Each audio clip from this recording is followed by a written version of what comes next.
Y ahora es el turno de un tal Raúl González, algunos le conocéis. El chico se hace escuchar de vez en cuando, porque Raúl, para los que no les conocéis, hoy viene como cofundador de Somos Movilidad. Algo tengo que ver en esto también, pero sobre todo como asesor del club de la postventa de VI, porque cuando hablábamos de qué se podía hacer, yo hablaba con Raúl de qué se podía hacer para que mejoraran la sostenibilidad de nuestras flotas, pues de repente pensamos que el mantenimiento era algo importante, y que es verdad que estamos entre grandes empresas, pero no siempre se lleva a cabo. Así que Raúl, por favor, te toca. Preséntanos ese estudio que has hecho. Bueno, no lo he hecho yo. Y luego te voy a engañar, posiblemente, te lo aviso. Un placer participar en este Mobility Summit de Capital Radio, en esta ocasión como asesor del Club de la Postventa de VI. Tenía que estar presentando esta información que voy a compartir con vosotros el responsable de estudios, que se llama Enrique Gómez, pero no nos podía acompañar esta mañana y bueno, han dicho, bueno, le toca al asesor de comunicación, así que os pido que seáis un poco rigurosos conmigo a la hora de valorar cómo transmito la información. En primer lugar, me gustaría explicaros qué es el Club de la Postventa del Vehículo Industrial, que no es sino una organización que aglutina a diversas empresas que se dedican a proveer de servicios, de soluciones de producto y de servicio a flotas de transporte de mercancías y de viajeros, para que sean más eficientes desde el punto de vista de los mantenimientos que hacen a sus flotas de vehículos. Me gustaría aportar un par de datos para dar cuenta de la importancia que tiene el mantenimiento eficiente de los vehículos, y que quizá he escuchado con mucha atención pues todas las reflexiones que se han hecho acerca del futuro de la movilidad, del transporte de mercancías y de viajeros, cada vez más descarbonizado, y nos cuesta decirlo, parece que por una cierta presión legal y quizá hasta social, fundamentalmente electrificado, ¿vale? Tenemos ahí esa idea. Nosotros desde el club somos partidarios de la neutralidad tecnológica, porque ya se ha comentado esta mañana que el objetivo es reducir emisiones, ¿no es cierto? Entonces, bueno, cualquier camino que nos lleve a ese objetivo, pues debiera ser teóricamente válido. Pero quería compartir un par de datos muy concretos. El mantenimiento eficiente de los vehículos contribuye a que los vehículos sean más fiables, que es algo que interesa a las flotas del transporte de mercancías y de pasajeros, contribuye a la reducción del consumo de combustible, contribuye a la reducción de emisiones, y algo muy importante cuando se habla de empresas del transporte, contribuye a que los vehículos, por razones técnicas, estén parados el menor tiempo posible. Así que cuando escucho hablar de lo que viene a futuro, me pregunto ¿por qué no gestionamos la realidad del hoy y del ahora? Y aporto esos dos datos que llevo un rato anunciando. Según los últimos datos de AECA ITV, de la organización que aglutina a las empresas de ITV en España, los dos tipos de vehículos que menos pasan la ITV a la primera son, curiosamente, camiones, vehículos industriales de más de 3.500 kilos, y autobuses, con unos porcentajes de rechazo la primera intentona de la ITV del 28% y del 27%, ¿vale? Detrás de esos dos datos se esconden muchas cosas que tienen que ver con riesgos en los que se incurre en materia de seguridad vial, que tiene que ver con reducción de emisiones. Estamos hablando de que la descarbonización, la electrificación nos permitirá reducir emisiones, y todos esos vehículos que no pasan la ITV, camiones y autobuses a la primera, si estuvieran bien mantenidos, hoy y ahora estaríamos reduciendo las emisiones. ¿Por qué nadie presta atención a esa cuestión? Me gustaría incluso trasladar esta reflexión a las autoridades que han participado hoy en el evento. Sostenibles y rentables, se decía también en algún momento a lo largo de la jornada. Bueno, el mantenimiento eficiente de los vehículos hace que las empresas del transporte sean sostenibles y rentables hoy y ahora, por todos esos ahorros que he señalado. Y después un poco de este contexto, y como soy consciente de que vamos un poquillo apurados de tiempo y que estamos en la radio, aunque sea radio en vivo y con público, voy a compartir algunas slides de un par de estudios recientes del Club de la Postventa de Vehículo Industrial. La primera de ellas tiene que ver con, voy a llamarla así, una encuesta israelita, para que nos entendamos. Sabéis lo que pasa en las elecciones, que en caliente se hace una encuesta porque por la razón que sea no ha dado tiempo a hacerla bien. En el club se hacen bien las encuestas. Tenemos un call center, una persona que se dedica a hacer encuestas, pero en este caso fue un encargo un poco de la FIA, la Feria Internacional del Autobús y el Autocar, que se celebra en IFEMA, que se celebró en octubre, y bueno, hicimos una encuesta rápida entre flotas de autobuses, porque la FIA va de autobuses y autocares, para ver qué importancia dan los gestores de las flotas al mantenimiento eficiente de sus vehículos. Primera dificultad, encontrar a quién toma las decisiones, porque, y ya adelanto, va a salir en el estudio, como parece que no es importante, no está claro quién toma las decisiones. Ni siquiera, y aquí me mojo en nombre de los miembros del club, si es quizá la persona más adecuada. A la primera pregunta que formulamos a un total de 117 flotas, que fueron las que contestaron, ¿cómo de estratégico consideráis el mantenimiento eficiente de los vehículos de vuestra flota? Así en frío, pregunta abierta. Bueno, pues un buen resultado. Más del 80%, y esto es estratégico.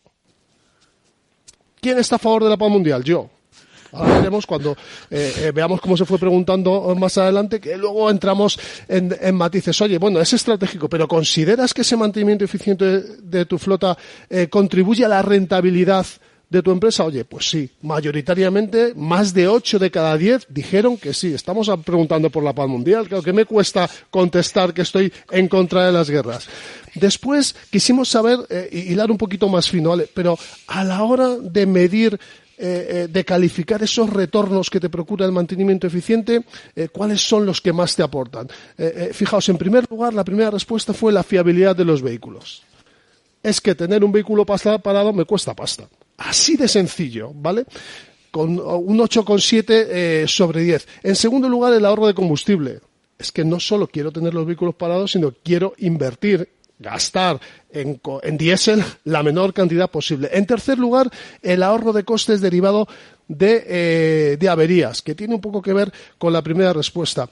Y en último lugar, que nos llamó muchísimo la atención, la reducción de emisiones contaminantes, que es verdad que es un principio que marca ahora mismo una directriz social. Queremos ser sostenibles, pero una vez más no podré ser sostenible mañana ni llegar a un planeta adecuado a mis hijos y a mis nietos si no consigo ser sostenible hoy en mi empresa y en mi economía, ¿por qué no doméstica? Porque las empresas, entre otras cosas que hacen, es pagar nóminas. Quiero decir que además de defender la paz mundial, tenemos un sentido de la realidad extraordinario. Solamente hay que preguntar y repreguntar.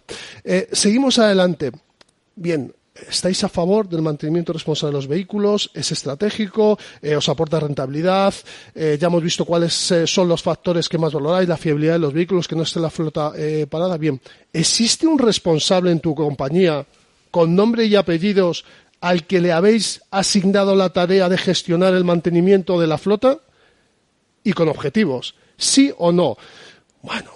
Bueno, pues aquí ya bajan un poco los porcentajes, pero son 7 de cada 10 los que en principio dicen que sí, objetivos en términos de cómo ese mantenimiento puede reducir los costes, puede reducir la fiabilidad o puede reducir el ahorro de combustible. Hablamos siempre de flotas de autobuses. Ojo, como era una israelita, no nos dio tiempo a discriminar demasiado en cuanto a tamaños, ¿vale? También digo que en el caso de los autobuses me da la sensación de que las empresas son más homogéneas que en el caso de los camiones y el transporte de mercancías.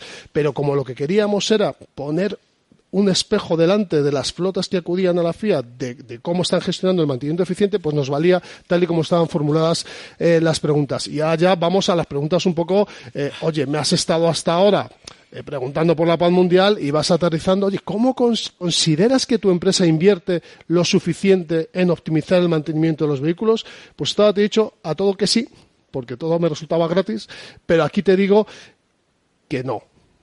Que más de la mitad de las flotas o de los responsables que respondieron con alguna responsabilidad en cuanto al mantenimiento de los vehículos debería invertir más. No estamos invirtiendo lo suficiente. Hombre, ya nos lo dice el estado del parque. Es que el 28% de los vehículos camiones no pasan la ITV a la primera y el 27% de los autobuses tampoco. No había que ir a estudiar a Salamanca para saber que iba a salir eso. Pero el objetivo era, y es el objetivo que trato de transmitir en este espacio, en este Mobility Summit de Capital Radio, que hay que prestar más atención al mantenimiento eficiente de los vehículos. En la FIA tuvimos ocasión de hablar con algunos responsables de flotas del transporte. Y es curioso ese sesgo cognitivo que tenemos todos los empresarios cuando pensamos en rentabilidad. En general nos orientamos a ver cuánto de más puedo facturar, puedo vender, pero nos cuesta, nos da pereza, nos parece que es algo más tedioso, más a ver cuánta rentabilidad puedo generar gestionando mejor. ¿Vale? Y algo de eso hay detrás de estas respuestas. Preguntamos también cómo gestionaban los mantenimientos, y con talleres propios, talleres externos. En el caso de los autobuses, de las flotas de autobuses a las que hablamos, fundamentalmente con talleres externos. Es verdad que el autobús y el autocar, por sus características, por cómo va de envuelto, carrozado, es un poco más complicado de tocar para cualquier taller operador del mercado libre. Y esas fueron las respuestas en materia de autobuses. Qué sensación, Chimo, conductor del programa, hablar como los locutores de anuncios de productos farmacéuticos en la tele de hace muchos años, pero prometo terminar en menos de 10 minutos. Es que le miro con cara amenazadora. Que tomo aire. Y como trabajamos mucho juntos, pues me entiende la mirada.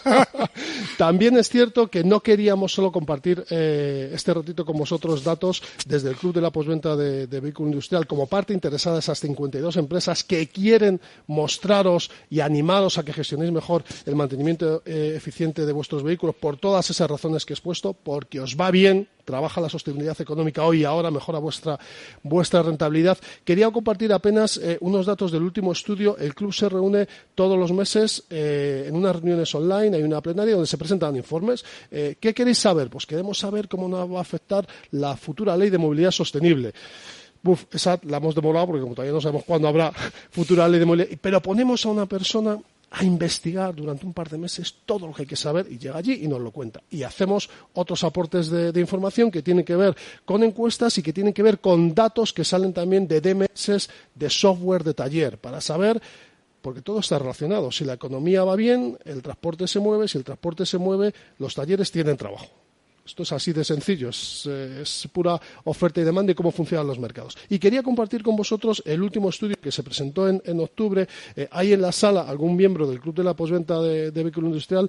Le ruego me disculpe porque van a conocer ya algunos de los datos, pero me parece que es relevante por el peso que tiene el camión, el transporte de mercancías en el mercado. Se habla de autobús, rápidamente, apenas 4 slides, lo que nos dijeron las flotas del transporte a las que se preguntó en este estudio. Este ya sí no es una israelita, este está hecho a través de un call center con personal propio, con el director de estudios del club, Enrique Gómez, que además es profesor de mercadotecnia en la Universidad de Valladolid y tiene su propia empresa de estudios de mercado, a 443 personas que conseguimos identificar como responsables con capacidad de tomar decisión a la hora de gestionar la flota de vehículos del transporte de mercancías de su empresa. Primera cuestión que quería poner encima de la mesa: actitudes de la empresa hacia el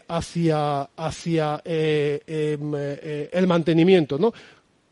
Empresas que tienen taller propio, que no eran la mayoría en la muestra que utilizamos, pues casi 9 de cada 10 dicen que tienen una persona responsable del mantenimiento. Ojo, cambia la cosa respecto al tema de los autobuses. ¿Qué valor conceden a ese mantenimiento en términos de aporte de rentabilidad a la empresa?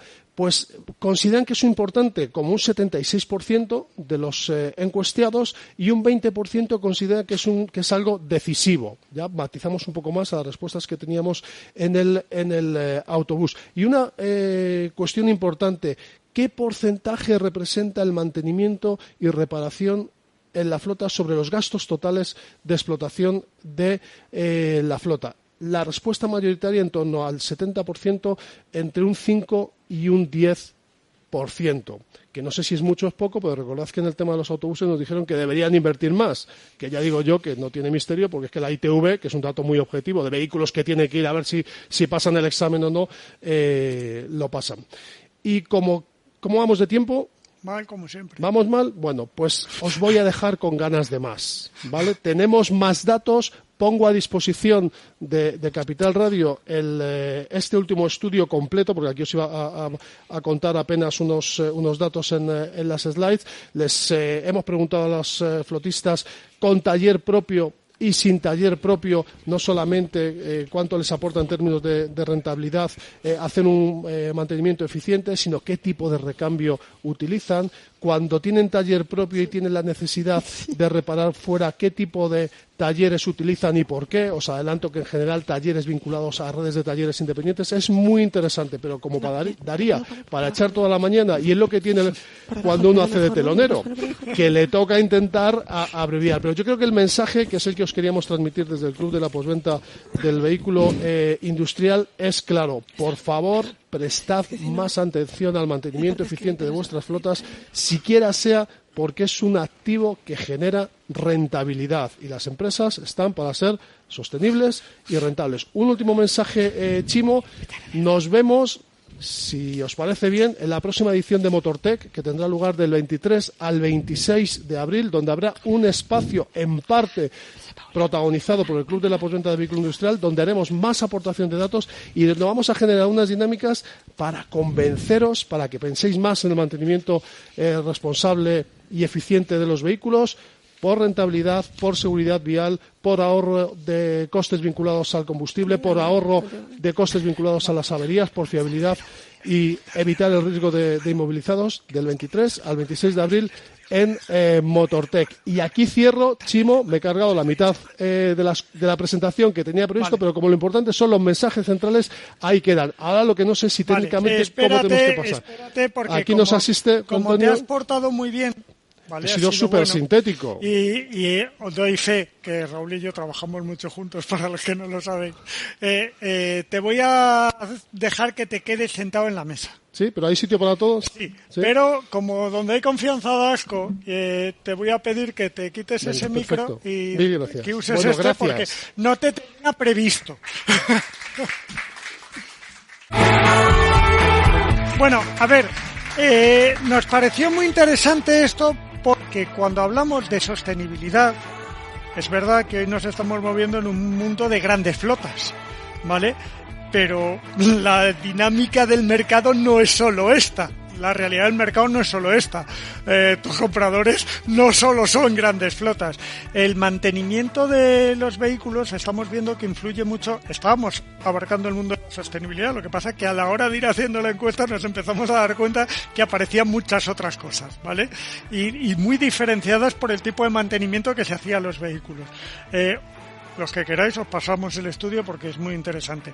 Pero es verdad que va alineado con lo que decíamos antes. Llegaremos a la electrificación. Cuando lleguemos habrá que dar los pasos intermedios ahora y habrá que empezar por el principio, que es lo que tenemos, que lo mantengamos mejor, que contamine menos. Es que es un camino y no nos podíamos dejar el primer paso, que era mantener bien lo que tenemos, y esa era la intención.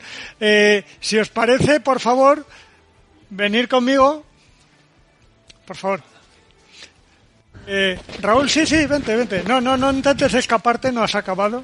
Esto es como cuando vas a la mesa de la radio y además así me concedo un privilegio que no tengo en el resto de las mesas, que es que voy a estar de pie por fin. No, tú te vas a sentar y yo soy el que va a estar de pie, que ya tengo ganas de presentar una de pie que es como me gusta.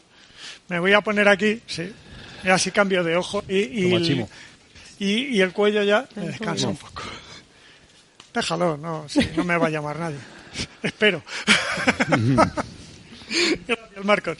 Bueno, voy a presentar a mis próximos invitados. Es Marcos Basarte, presidente de la Fundación Corel y de ASTIC. Un hombre que además de presidente de muchas cosas, sí, Marcos, es lo que tiene. Tiene una pequeña flota de vehículos, ¿verdad? Una empresa con una pequeña flota de vehículos, más o menos. Unos 350. 350. Vale. Es pequeña. A lo mejor sabe de qué hablamos. Tengo conmigo a Pablo Bouza. Quiero dar las gracias por estar aquí. A mis amigos de ALSA, la directora de mejoras de servicios de ALSA. Muy importante porque yo hacía la broma de que siempre oigo lo del cliente. ¿Sí? Como centro del tal, pero ahora nos tienes que demostrar que lo hacemos. Y a Igor Begiristain, lo he dicho bien, Igor. Begiristain. Bueno, casi. Ahí está. Director ejecutivo de Logista Transport y Logistics, porque hemos querido traer una flota que esté en relación a todo eso que venimos toda la mañana hablando. Y eres un ejemplo, con lo cual te hemos tenido que traer. Sí, sí. Muchas gracias a los tres por estar aquí. Voy a empezar por ellos, luego te incluyo, ¿vale? Pero como ya te conocen, no te voy a presentar. ¿Cómo es el día a día de vuestras empresas? Y Marcos, ahora háblame como empresario, no como representante de... ¿Con respecto a qué? ¿Cuáles son los retos operacionales que os encontráis? Porque aquí estamos diciendo que vamos a cambiar mucho las operaciones, que tenemos que transformarnos, que tenemos que no sé qué. Vale, vamos a empezar por el principio. Que se nos va la jornada sin que la analicemos desde el principio. Por eso estamos haciendo una vuelta al principio, desde el mantenimiento hasta los retos del día a día. ¿Cuáles son tus retos operacionales? Déjame primero decir que es un orgullo volver a la casa. Además, por raíces familiares de mi padre, pues Salsa para nosotros es algo especial, o sea que hace muchos años. Y bueno, pues además los que tengo a mi izquierda tengo que saber un poco lo que digo, porque también son socios de nuestra asociación. Por la cuenta que te trae, por eso te he dicho que no hables como presidente, para entonces que no te metas en líos. Tengo que tener un poquito de cuidado.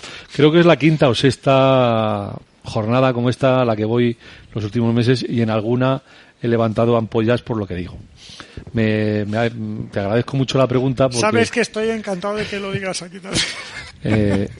Te agradezco la pregunta porque si es en relación a lo que aquí nos mueve, que es hacia nuevos combustibles, descarbonización, pues para nosotros, yo me dedico a una empresa que evidentemente hago transporte internacional de mercancías por carretera, y reiterando que es la quinta o sexta jornada a la que asisto, siempre me gusta dar un toque de realismo sobre lo que vivimos hoy. Y nosotros lo que vivimos es que hay un marketing generalizado sobre la descarbonización, pero cuando vamos a la realidad, es que en nuestra aplicación del transporte internacional hoy es imposible descarbonizarnos si no es por unos medios de ajustar más los consumos de combustibles, de ser más eficientes con neumáticos, de formar a nuestros conductores en conducción económica. Pero todo este marketing que se está montando ahora mismo, pues quiero decir una frase que últimamente acuño, que descarbonizar no solamente es electrificar, es una parte, pero que nosotros en el transporte de larga distancia no nos ha llegado. Y no nos ha llegado por varias cosas que a lo largo de la mañana se han dicho, pero por una fundamental. Nuestro país en este momento no está preparado para afrontar un cambio hacia la descarbonización vía electrificación en los camiones. Pongo un ejemplo real. Yo tengo una base en Zaragoza en la cual hemos llamado y hemos dicho, oye, queremos montar 2 cargadores para cargar los camiones. Entonces, directamente, dígame usted la dirección. Pues mire, no. Porque la red del polígono es tan antigua que no sustenta esa infraestructura que usted necesita para poner 2 cargadores. Imagínate si es una base en la cual tenemos 110 camiones, por la cual en algún punto del día tenemos un lavadero de cisternas, con lo cual pues en algún punto del día podríamos dar carga a terceras empresas. Pues a lo mejor pasan 150 camiones, pues es algo inviable. Entonces nosotros con lo que topamos en su día con que teníamos camiones de gas. Y nos sucedió que un día llegamos a Eslovenia y estuvimos en una gasinera 2 días esperando porque no había gas para repostar el camión. Entonces, cuando eso se lo decimos a nuestros clientes, nosotros no transportamos nada perecedero ni nada de eso, pero transportamos algo muy sensible que es materia prima para una fábrica. Entonces, si la materia prima de la fábrica no llega, pues la fábrica se para. Y si se para, pues este señor que está aquí, pues me suena el teléfono de alguien muy por arriba y se acuerda un poco de mis difuntos y me dice que lo solucione. Entonces, evidentemente es un reto, evidentemente estamos por descarbonizarnos, pero evidentemente hay muchas cosas antes que hacer que, y permítame la expresión, que vender una moto generalista de que todo electrificándose es la solución. Pues en primer lugar, gracias por la invitación, Chimo, y gracias a ALSA por acogernos aquí. Yo vengo de ver la logística del transporte desde el otro lado de la barrera, porque he estado trabajando y vinculado al sector de la automoción muchos años, pero hace 3 años que me propusieron transicionar una compañía de logística y transporte a lo que hoy somos, ¿no? En el 2021, que es cuando yo me incorporé, Logisna era una compañía que hacía transporte internacional por carretera en una modalidad de doble conductor y carga completa con 130 camiones. Hoy, 3 años después, pues podemos decir que somos una compañía que tiene 500 camiones. Hemos abierto el vertical de operador logístico, donde tenemos ya varios cientos de miles de metros de almacenamiento, parkings de camiones, depots, etcétera. Otro vertical, que es la distribución de última milla, bajo la premisa de la sostenibilidad, y el forwarding, ¿no? Para aquello que no podemos hacer con medios propios, ¿no? Por tanto, hemos crecido mucho, pero siempre con la premisa de ser un poquito más grandes para abordar proyectos de otro tamaño que siendo más pequeños no podíamos, ¿no? Y ahí están también los proyectos de sostenibilidad, ¿no? Hemos querido transicionar la compañía a una gestión más digital, más innovadora, más industrial, pero también con el foco muy puesto en materia de sostenibilidad.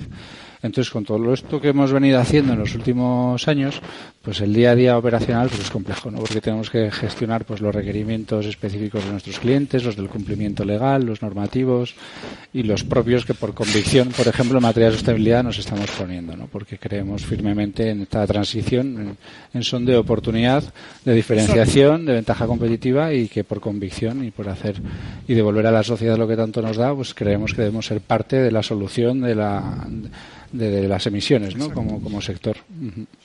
Pero es casi convencimiento propio. Sí, ahí, sí, no, la verdad que sí. Al final, bueno, ahora si queréis profundizaremos a lo largo, pero os podemos poner ejemplos. ¿Cuál es el reto de vuestras operaciones?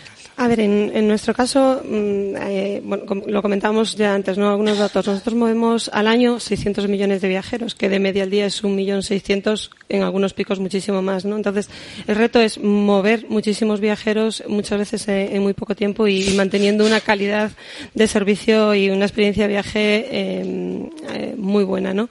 Se nos conoce por el autobús, ¿no? De hecho, todo el mundo vincula al autobús, y tenemos transporte público de larga distancia, regional, urbano, discrecional, escolares, toda la gama de transporte público de autobús. Pero tenemos también otros negocios vinculados con la movilidad. De hecho, con el cambio de marca ya nos hemos llamado operador de movilidad y tenemos pues desde VTCs, bicicletas y en los últimos años hemos crecido muchísimo en el ámbito de las ambulancias también. Entonces, la diversificación hasta tenemos trenes también, entonces la diversificación del negocio ahora mismo es muy compleja. Y por otro lado, el tipo de cliente que tenemos también es muy diferente, ¿no? Desde el cliente final, que es al final el que se sube en el autobús, pues no llevamos paquetes, llevamos personas, ¿no? De un sitio a otro, que se queja, que tiene unas necesidades que hay que atender. Y por otro lado tenemos el cliente con el que trabajamos, que es el cliente de administración o grandes corporaciones, empresas, escuelas, o sea, el cliente más corporativo, ¿no? Entonces, hay que entender las necesidades de ambos clientes. Y alinearlas. Y con la parte de la transición ecológica, pues, por supuesto, totalmente comprometidos. Yo creo que luego vamos a hablar más en profundidad, pero hay que alinear todo eso, pues, con las necesidades que tienen los clientes y las propias administraciones y los retos que nos estamos poniendo todos. Y como transporte público, desde luego, creemos que somos una parte fundamental para esa transición ecológica. Ahora voy a pedirle un ejercicio a Raúl complicadito, porque tanto Raúl como yo hay veces porque la gente se equivoca con nosotros, amigos, pero que nos ponen de juez y parte, es decir, hay veces que estamos presentando y hay veces que estamos opinando. Pedir que opine. Te voy a lanzar una pregunta, no me hagas de entrevistador que nos conocemos, ¿vale? Ni de presentador, y es la misma que les voy a lanzar a todos, pero quiero que abras tú el fuego desde el otro punto, porque ahí nos ponían deberes de comunicación. Pero es que yo a Álvaro no le he querido recoger el testigo, pero ya lo ha dicho esta mañana en la apertura, que es que necesitábamos comunicar más y mejor. Me han dado ganas de decirle, Álvaro, estamos a disposición del Ministerio cuando quieras nos contratas. Pero bueno, esto, que no era el momento, ha salido luego otra vez, entonces recogemos el testigo y he metido al comunicador para que también conteste. ¿Cuál es la pregunta? Vale. ¿Es compatible, tú crees que es compatible mantener rentabilidad empresarial al ritmo que estamos poniendo al menos negro sobre blanco la transición ecológica, así ganéis tiempo para pensarlo.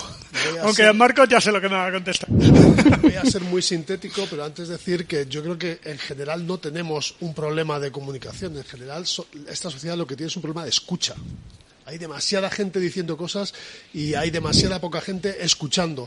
Como has mencionado la cuestión de las autoridades, como has mencionado la cuestión igual el problema no es tanto de comunicación como de escucha, y esto me sirve para responder muy sucintamente a lo que has planteado. Al final, la sostenibilidad, ¿sabéis cuándo se definió el concepto de sostenibilidad, de desarrollo sostenible? En el año 87. Hablamos mucho de esto, pero en el año 87 en el ámbito de Naciones Unidas. Y ahora parece que por el cambio climático, científicamente, efectivamente, hay unas razones que aconsejan que vayamos por ahí, pero claro, hemos pasado de intentar generar un desarrollo sostenible que garantice que va a haber planeta para nuestros hijos y descendientes, ahora a que haya una sostenibilidad ya hoy y ahora, a las 2 de la tarde que deben ser ahora mismo, a las 2:30, sin perjuicio de que eso signifique que nos estemos suicidando todos económicamente o socialmente. ¿Sería posible hacer una transición hacia esa sostenibilidad de manera ordenada, lo que nos podamos permitir? Porque yo creo que todos estamos de acuerdo en el objetivo final, pero ¿quién no está a favor? Lo decía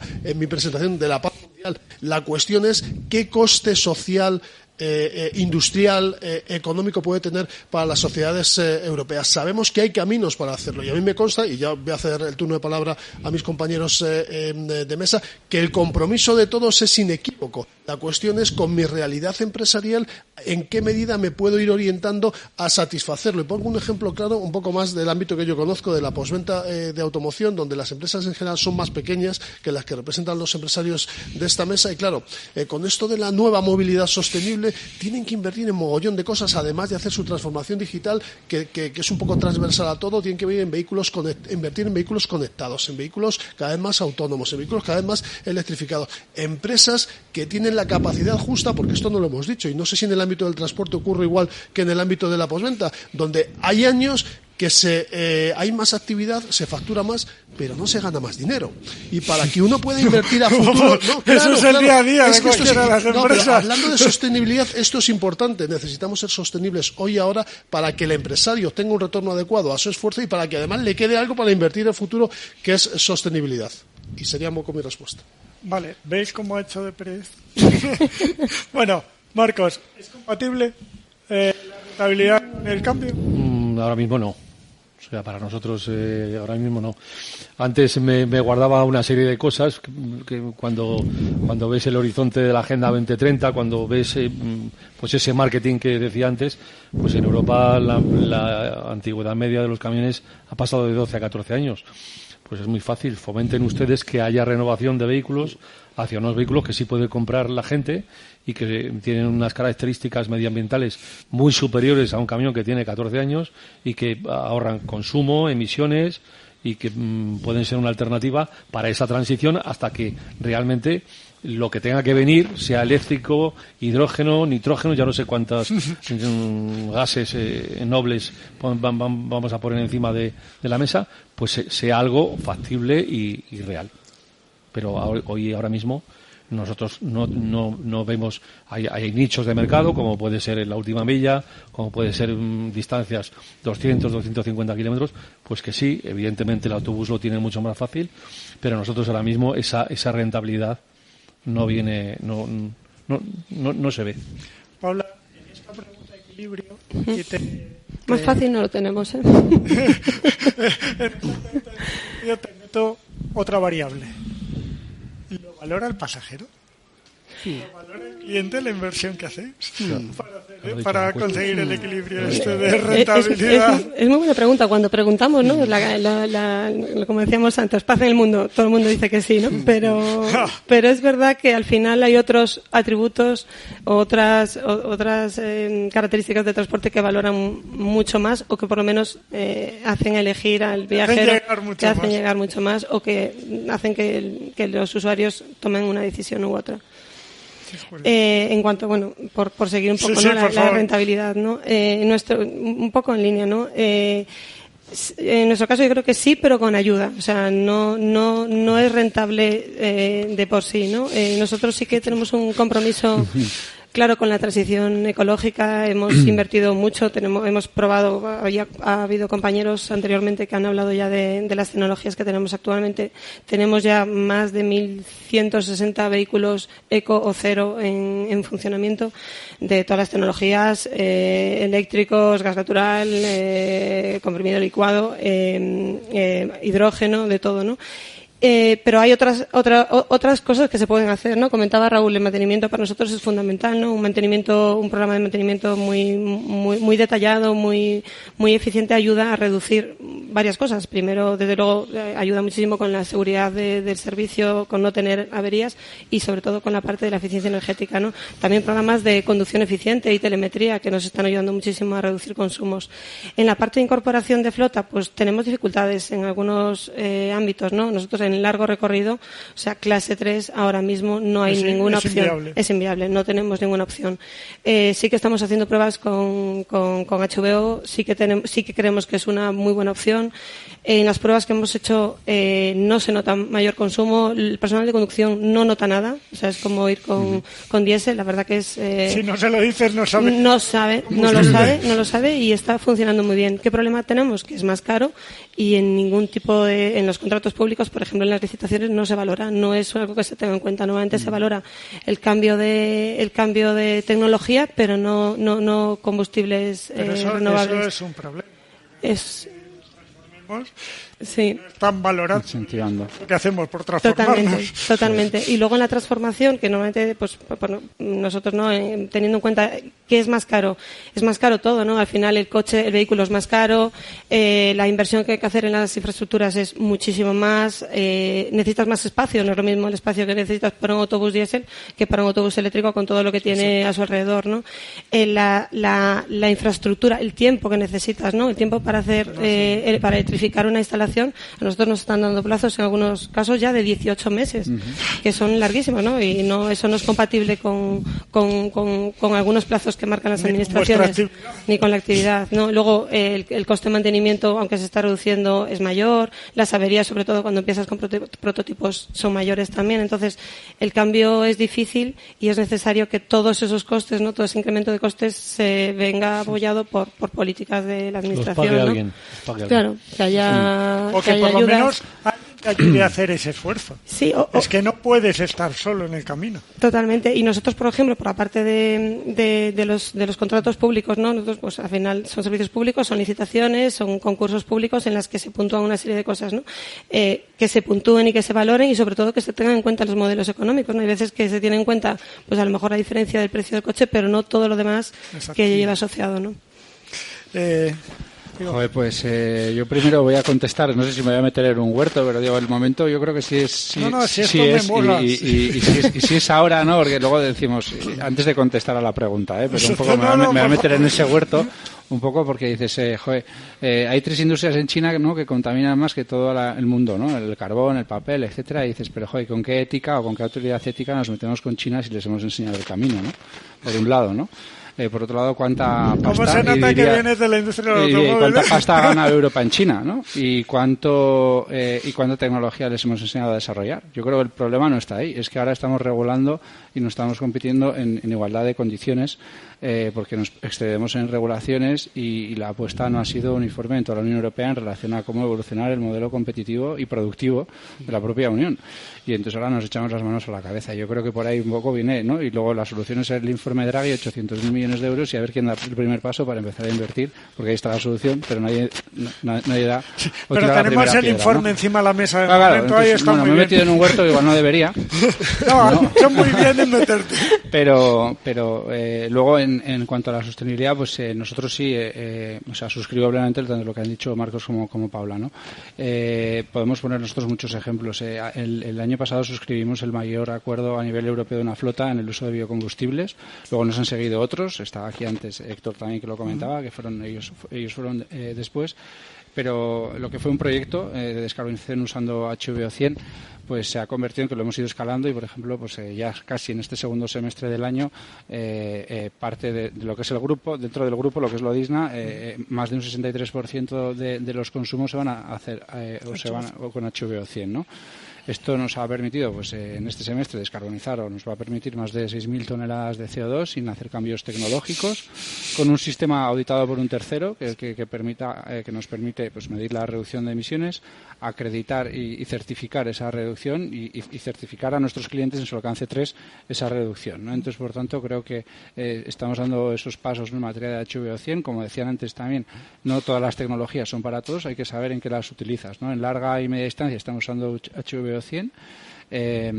También hace año y algo invertimos en el primer camión eléctrico de nuestra flota, que actualmente sigue siendo el que más kilómetros en eléctrico hace en toda España. Estamos haciendo un tránsito diario Madrid-Zaragoza-Madrid. Y a raíz de ese proyecto, que también lo enfocamos con un enfoque superindustrial, es decir, no comprar tecnología por comprar, porque efectivamente también pues con el coste de un camión eléctrico te endeudas es un por 3 contra un camión convencional, ¿no? Entonces también los ratios de endeudamiento también cuentan, ¿no? En esta transición. Sí, sobre todo como cuando he oído a algún amigo mío aquí sentado, dice, cuando te sientas delante del señor del banco y le dices, es que este año los que voy a renovar este año además van a ser eléctricos, multiplica por 3 lo que teníamos hablado. Claro. Entonces ahí hay que jugar, ¿no? con cuidado, pero es verdad que bueno, pues tiene sentido. Eso lo hemos montado de una manera muy ingenieril para demostrar al cliente si se puede o no. Primero hacemos simulaciones con software, después simulaciones en campo, recogiendo datos de orometrías, pesos, estilos de conducción, climatologías, etcétera, y para ver si tiene sentido, ¿no? El caso de uso. Y lo mismo en distribución de última milla, que hemos hecho proyectos aquí en Madrid, con el Madrid Green Urban Mobility Lab, o en Navarra, usando hubs urbanos con acuerdos y colaboraciones con Telpark y cambiando legislaciones y regulaciones de distribución en zonas de bajas emisiones. O sea, traccionando proyectos y colaborando, ¿no? muy activamente en esa transición. Y en cuanto a la rentabilidad, pues bueno, si el cliente tienes acuerdo, si tus clientes apuestan y te alineas, ¿no? Y sobre todo si les explicas, porque yo también lo que veo es que hay mucho desconocimiento y hay que ayudar a la gente a entender, ¿no? Cómo el hecho de que genere N o X emisiones va a afectar a su cuenta de resultados, como el hecho de que no declaren ciertas emisiones pues va a ser de obligado cumplimiento no solo en sus informes de información no financiera, sino en sus informes de sustainability, ¿no? Entonces, que la HVO ayuda, ¿no? a transicionar sin cambio de tecnología. Bueno, a los clientes también hay que educarles y hay que enseñarles, porque esto llega y si no cambiamos, si cambiamos cuanto antes y hacemos economías de escala, dentro de un año y algo empezaremos a pagar todos los derechos de emisiones, ¿no? Entonces creo que cuanto antes nos anticipemos, pues mejor en ese sentido, ¿no? Y has sacado un tema que me parece muy interesante, que es que la huella de carbono de los proveedores, de los clientes, ahora todos vuestras empresas, los talleres también, tienen que empezar a reportar no solo lo suyo, los talleres en función todavía de cuánta gente trabaje y tal, pero al final no vamos a incorporar todos, sino lo de sus clientes y lo de sus proveedores. ¿Hasta qué punto esa normativa va a cambiar un poco estancamiento que teníamos? Mucha regulación, pero nadie hace nada porque, total, tampoco pasa nada. Quiero decir, si hay que valorar, valoramos otras cosas. Pues el viernes 6 la Comisión Europea publicó el nuevo reglamento que había aprobado el día 27 de octubre. Y bueno, pues ahí la verdad es que eso va a ser una catarsis. Porque, bueno, la verdad es que lo hemos leído un poco por encima, ¿no? Pero a lo que viene a decir la Comisión Europea es que todo esto que se estaba haciendo hasta ahora de sacarte una foto delante de un árbol ya no vale, y que el que no haya llevado un protocolo de hacer las cosas bien y de auditarlas, pues lo va a tener complicado. Exacto. Pero volviendo un poco también a lo que estábamos hablando antes, y enlazándolo lógicamente con el tema de las emisiones y del CO2, me quito el tema empresarial y me voy al tema de la asociación. No puede. Todo esto lo que conlleva es que tiene que haber una nueva redistribución de impuestos. Es decir, lo que no puede ser es que haya una empresa que esté poniendo en sus camiones un combustible que es un 90 y tantos % más eficiente y que sigue pagando el impuesto especial de hidrocarburos. Uh-huh.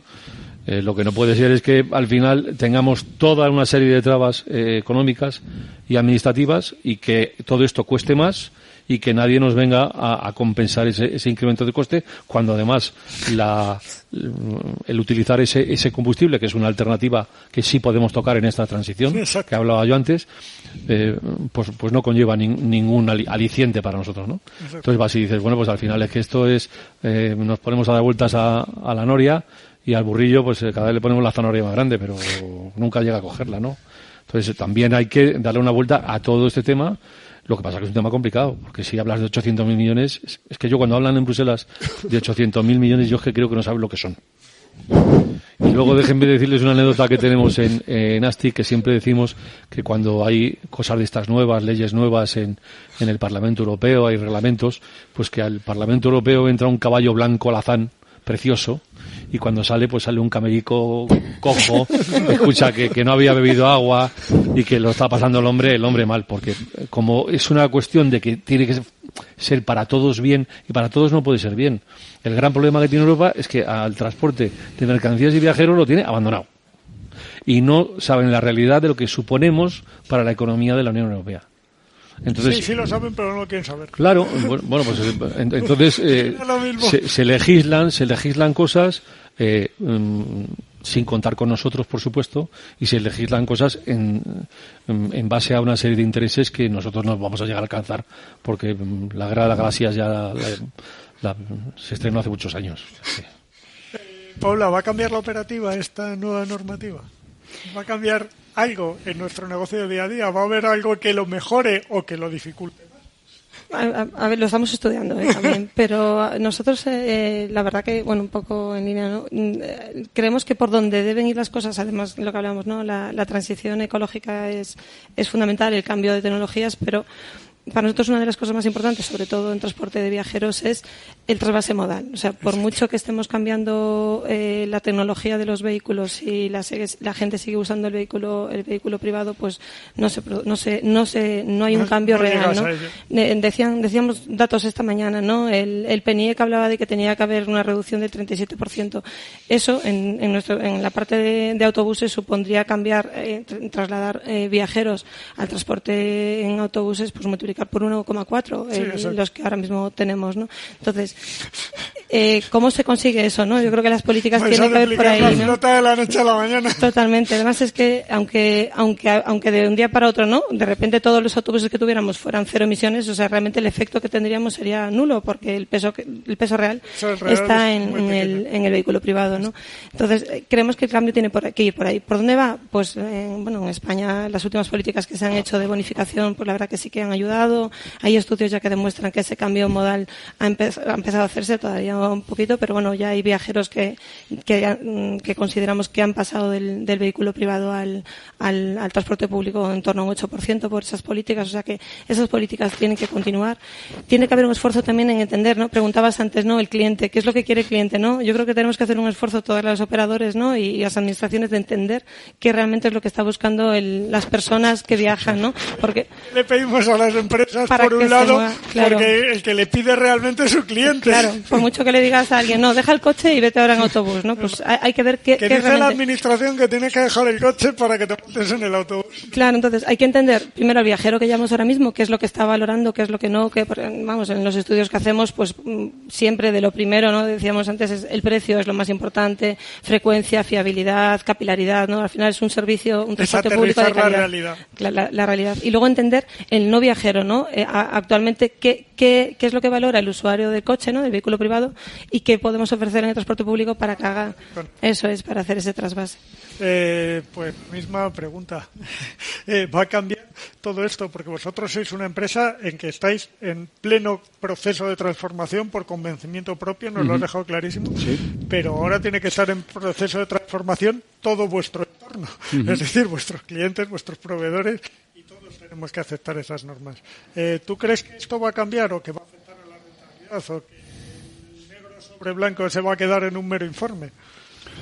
No, yo como te decía, o sea, primero por convicción y luego porque hay legislaciones aplicables y hay que cumplir, ¿no? Pero creo que efectivamente hay que ir dando pasos y hay que ir dando pasos en esa transición energética, aplicando cada tecnología a los casos de uso que se consideren y adelantarnos, porque efectivamente las regulaciones vienen para quedarse. Por tanto, pues sí, yo creo que al final la sostenibilidad va y tiene que tender a ser rentable. Va a ser el eje. Va a ser rentable. Sí. Además, luego aquí seguro no me dejará mentir Marco como presidente, pero luego es un sector súper atomizado, entiéndeme también. Entonces, 100.000 empresas de transporte, ¿no? Con 2-3 camiones, y por tanto hay que tener músculo también para ir transicionando. Porque es la flota que hablaba Raúl. La que, si solo con mantenerla bien cambia mucho la cosa. No, pero al final es que, vamos a ver, es que todo eso hay que ponerlo encima de la mesa. Nuestro tamaño medio de flota es de 3,7 o 3,4. El tamaño de flota de Francia, pues a lo mejor está en 10 o en 12.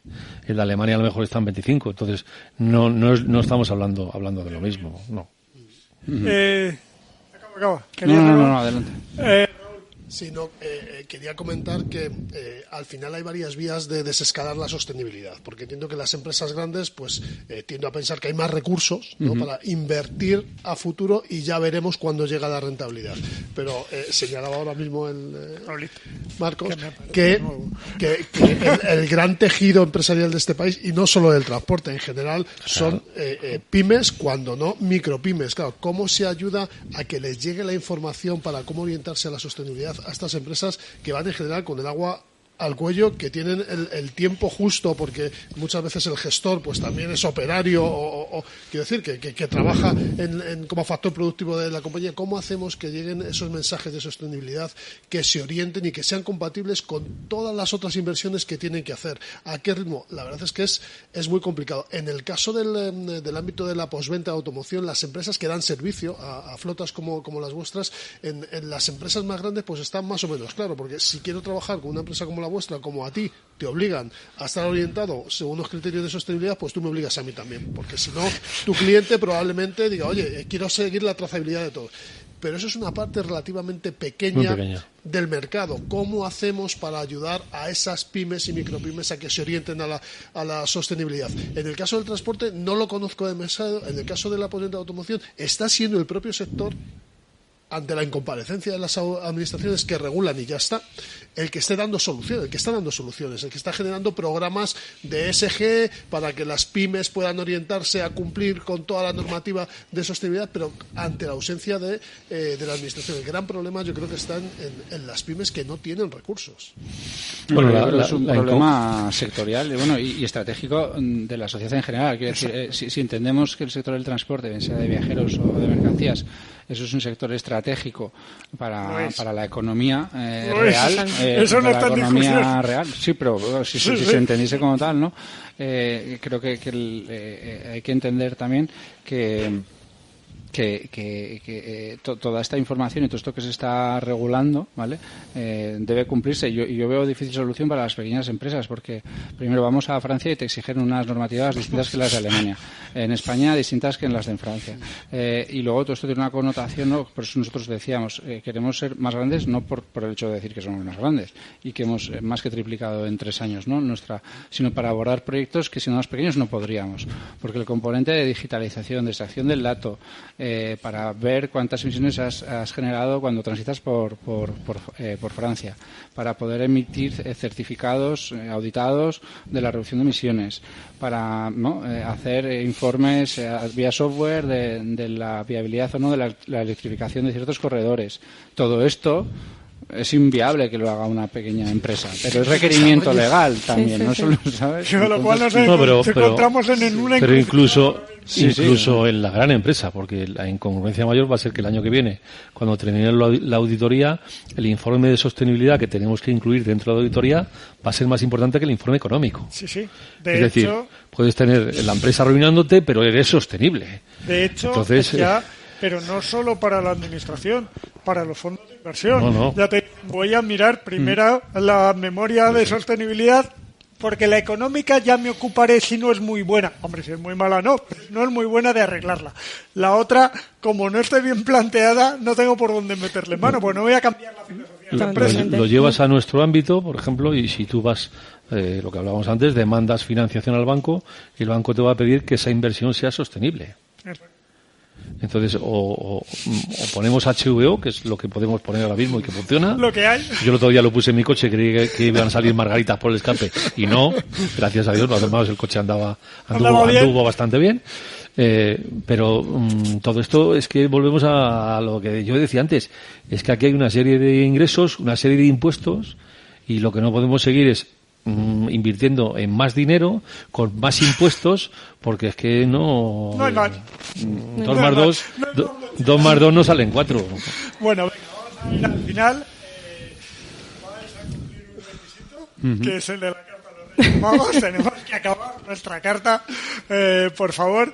Así que ya sabéis, de manera relativamente breve, 1 minuto, no os doy más. No, pues yo en materia fiscal creo que habría que incentivar la renovación tecnológica, por un lado. Luego, como decía Marcos, el tema impositivo a los hidrocarburos en una compañía como nosotros, que en un año vamos a casi llegar a 4 millones de HVO, pero estamos pagando los mismos impuestos que con combustibles convencionales. Luego, en materia de regulación, sí pediría a la Unión Europea que normalice y que estandarice las regulaciones en toda Europa. Y luego, creo que no hay transporte sin personas y talento, y creo que también se comentaba antes, es un sector maduro. Creo que tenemos que ser lo suficientemente capaces como para atraer talento que históricamente no ha estado en este sector para acometer esta reconversión. Hablo de ingenieros y de otros talentos, y de cuidar muy mucho a todos aquellos que llevan y transportan a las personas o a los camiones. Y en eso creo que hay que poner mucho foco, porque eso también es sostenibilidad social, y cuidar sus infraestructuras, sus condiciones, y sin eso pues no hay puede haber no hay transporte y no hay transición. Exacto. Paula, tu carta. Pues más viajeros para el transporte público, ¿no? Bueno, el último año no iba mal. No, pero que siga creciendo. También, pues eso, un poco lo que veníamos diciendo, ¿no? Priorizar políticas e inversiones en el transporte público, ¿no? Para mejorarlo, y luego mayor colaboración entre operadores y administraciones entre sí para seguir potenciando el uso del transporte público, mejorar esas características que decíamos antes, ¿no? Más capilaridad, más frecuencia, más calidad de servicio, y sobre todo también tener estabilidad en las políticas de financiación, ¿no? Que al final estamos cada año esperando a ver qué va a pasar con el año que viene. Bueno, estamos a 20 días, no te nada. Va a ser la última semana, ya nos lo han dicho antes, o sea que no te preocupes. Y no es que te las den, es que te las paguen. Exacto. Claro, esas son 2 cosas. No me abran melones, esas son 2 cosas diferentes. El cómo y el cuándo. Exacto. Marcos. Yo no me voy a ir tan lejos, me voy a quedar un poquito más cerca, porque pedir a Europa es como un poco pedir a... ¿Europa?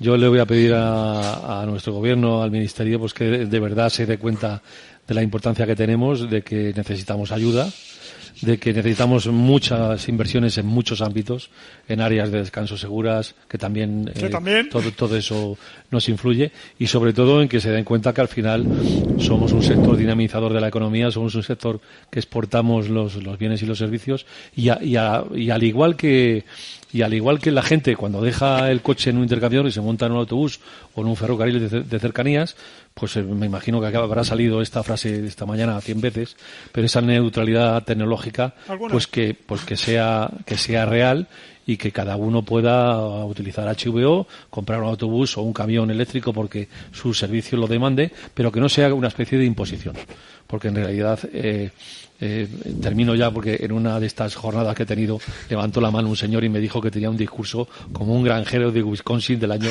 1920.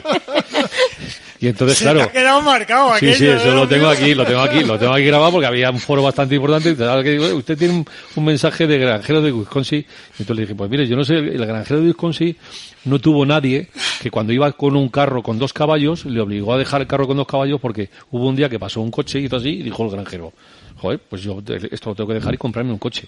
Pues esto es exactamente igual. Yo lo que creo es que la neutralidad tiene que llevar al sector tecnológica. Los trenes no son mejor que los camiones, sino complementarios. Los camiones no son mejor que los trenes, sino complementarios.